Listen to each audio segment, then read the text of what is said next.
remember guys, be the director of your dreams.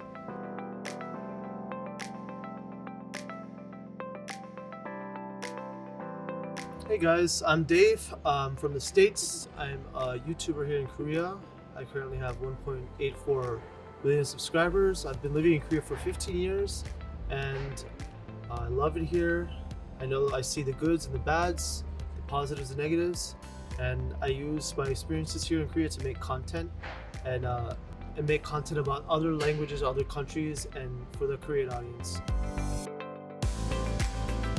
To be honest, I didn't really have a particular reason for coming to Korea, especially since at the time the popularity of Korea was significantly different than it was now. I mean, of course, because of K-pop, K-dramas, K-content, Korea has really blown up in the international scene. But I came to Korea in 2008, and the image of Korea was very different at the time. I mean, you know how people are. When I first came to Korea, people would be like, "Oh, are you going to North Korea?" So I actually lived in Koreatown when I was up until high school, and I had a lot of Korean friends, and I ended up following one of my friends for vacation in Korea without knowing anything.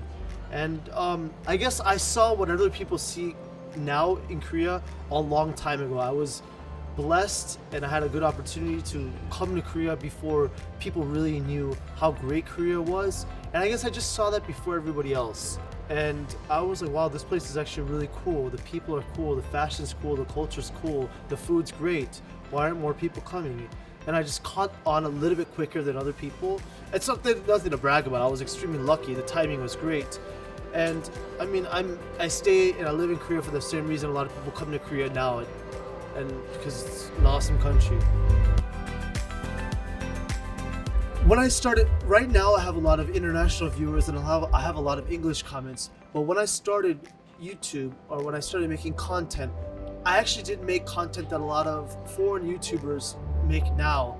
If you see a lot of channels or about Korea, it's one of the two. It's about people reacting to Korean food or Korean culture, or talking about Korean culture and teaching people about Korea.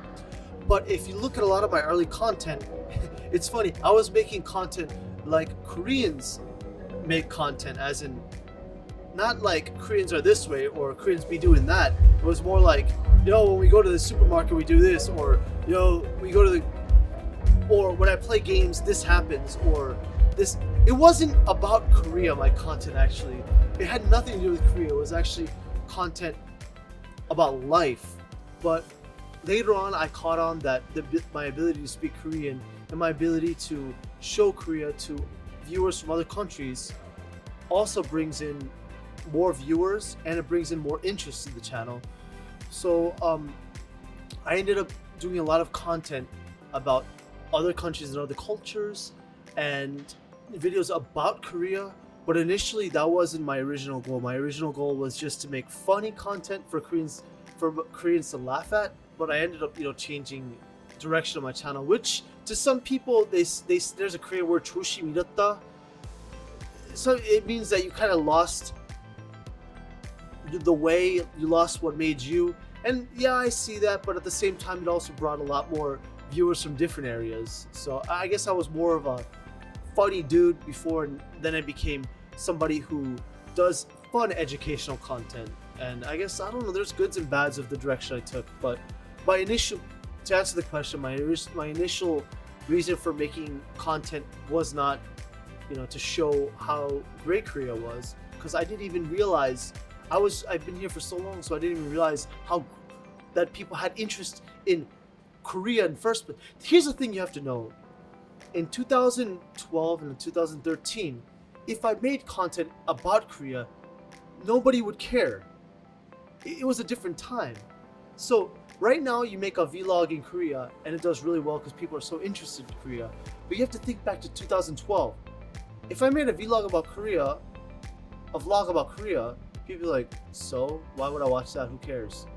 Because I was there was not many people that interested in Korea at the time. I didn't even have English subtitles.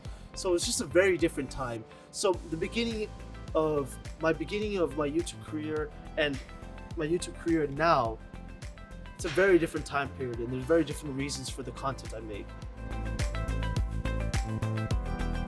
I'm glad things have turned out the way they have.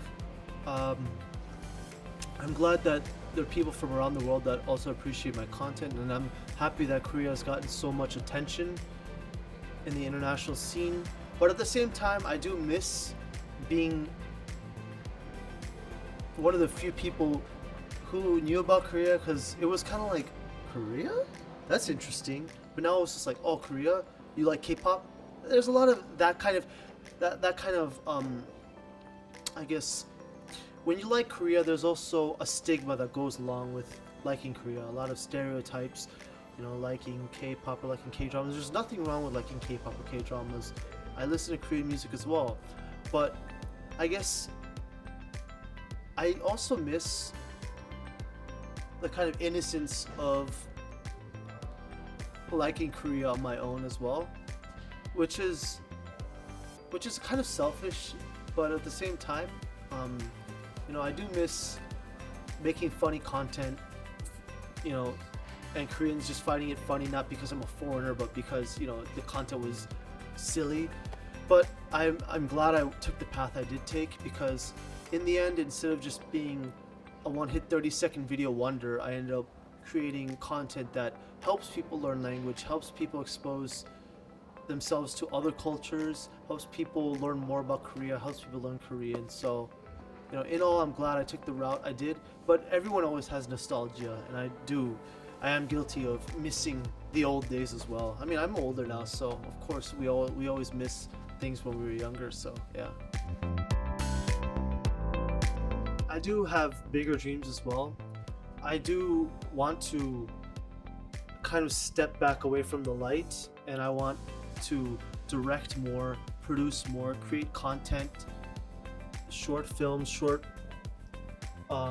movies on my channel. I also want to do larger content, bigger scale content as well.